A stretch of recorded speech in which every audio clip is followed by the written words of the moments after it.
menjelaskan tentang sejarah G13 PKI.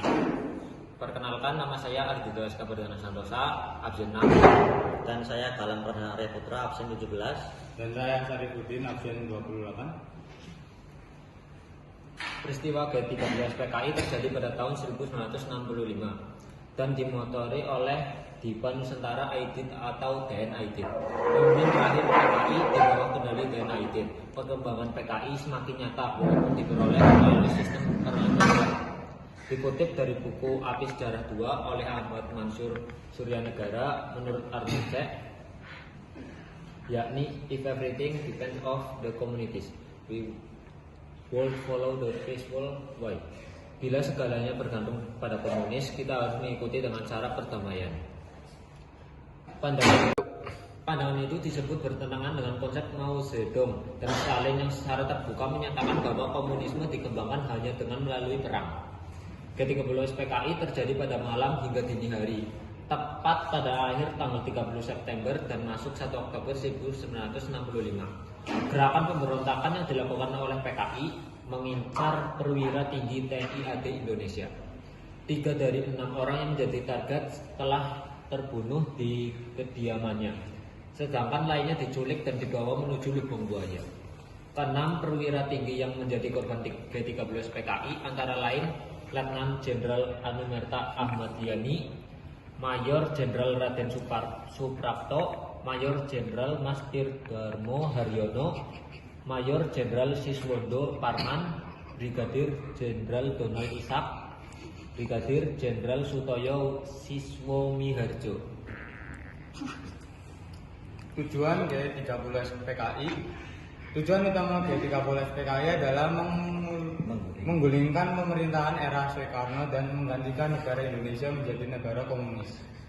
Seperti diketahui, PKI disebut memiliki lebih dari 3 juta anggota dan membuatnya menjadi portal komunis terbesar ketiga di dunia. Setelah RRC dan Uni Soviet.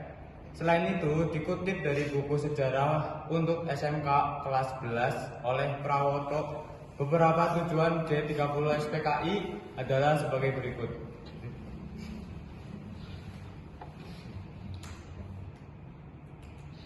1. Menghancurkan Negara Kesatuan Republik Indonesia atau NKRI dan menjadikan sebagai negara komunis. 2. Menyingkirkan TNI Angkatan Darat dan merebut kekuasaan pemerintahan. 3. Mewujudkan cita-cita PKI, yaitu menjadikan ideologi komunis dalam membentuk sistem pemerintahan yang digunakan sebagai alat untuk mewujudkan masyarakat komunis. 4. Menggantikan ideologi Pancasila menjadi ideologi komunis. 5. Kudeta yang dilakukan kepada Presiden Soekarno tak lepas dari rangkaian kegiatan komunisme internasional. Kronologi tindakan dan penyebarluasan ideologi komunis yang dilakukan oleh PKI menimbulkan kecurigaan dari kelompok anti komunis. Tindakan tersebut juga mempertinggi persaingan antar elit politik nasional. Kecurigaan semakin mencuat dan memunculkan desas-desus di masyarakat, terlebih menyangkut kesehatan Presiden Soekarno dan Dewan Jenderal Angkatan Darat. Di tengah kecurigaan tersebut, Letnan Kolonel Untung, Komandan Batalion 1 Kawal Resimen Cakrabirawa, yakni pasukan khusus pengawal Presiden, memiliki sekelompok pasukan dalam melakukan aksi bersenjata di Jakarta. Pasukan tersebut bergerak meninggalkan daerah Lubang Buaya. Peristiwa ini terjadi pada tengah malam pergantian hari Kamis pada tanggal 30 September 1956 menuju hari Jumat 1 Oktober 1965. Kudeta yang sebelumnya dinamakan Operasi Takari diubah menjadi Gerakan 30 September. Mereka menculik dan membunuh para perwira tinggi Angkatan Darat. Aksi tentara tersebut pada tanggal 30 September berhasil menculik 6 orang perwira tinggi Angkatan Darat.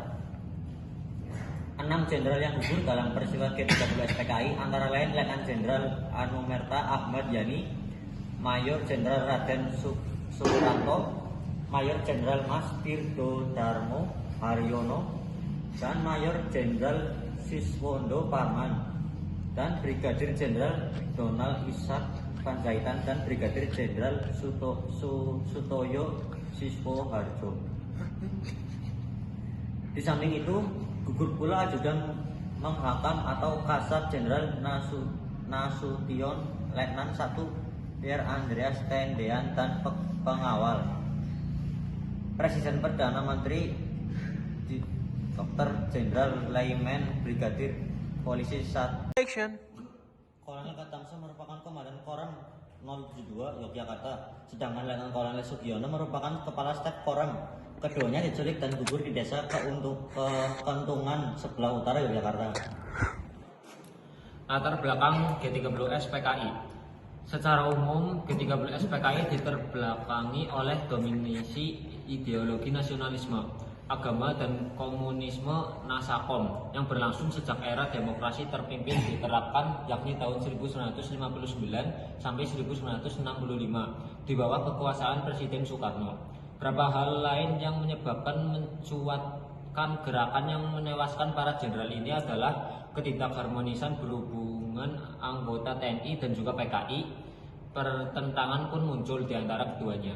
Selain itu, desas-desus kesehatan Presiden Soekarno juga turut menterbelakangi pemberontakan G30S PKI. Itulah sejarah G30S PKI. Setelah gerakan tersebut berhasil ditumpas, muncul berbagai aksi dari kalangan masyarakat untuk membubarkan PKI. Kesimpulan G30S PKI adalah PKI lahir sebagai organisasi kepartaian yang Ulang-ulang.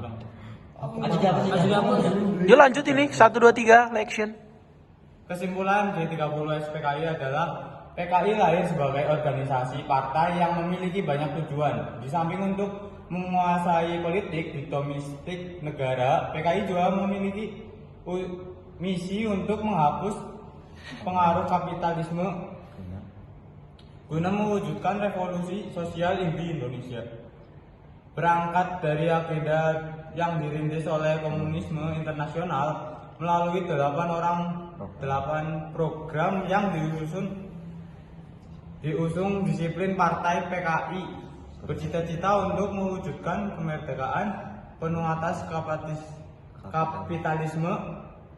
Hal ini direalisasikan dengan upaya mempersatukan buruh dan tani serta melakukan pendidikan kepada rakyat melalui pendidikan sosialisme. PKI digagaskan atas beberapa intelektual organik sebagai otak dan organisator perjuangan partai. Paham komunisme diperkenalkan oleh Henk Sneevliet, seorang komunis yang berkebangsaan Belanda. Kepengaruhan PKI juga dilanjutkan oleh Samuel dan Drasono yang masing-masing sebagai ketua dan wakil partai.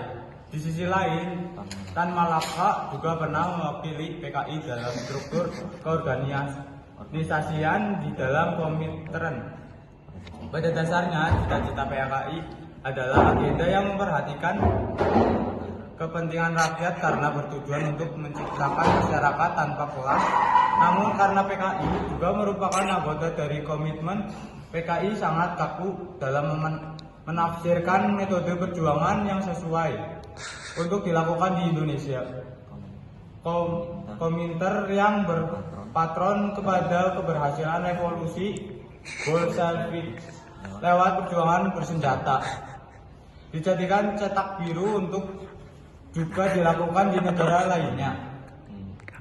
Hal ini yang menjadi latar belakang PKI melakukan 2 kali pemberontakan pada tahun 1926 dan 1948. Ya, sekian dari kami. Wassalamualaikum warahmatullahi wabarakatuh.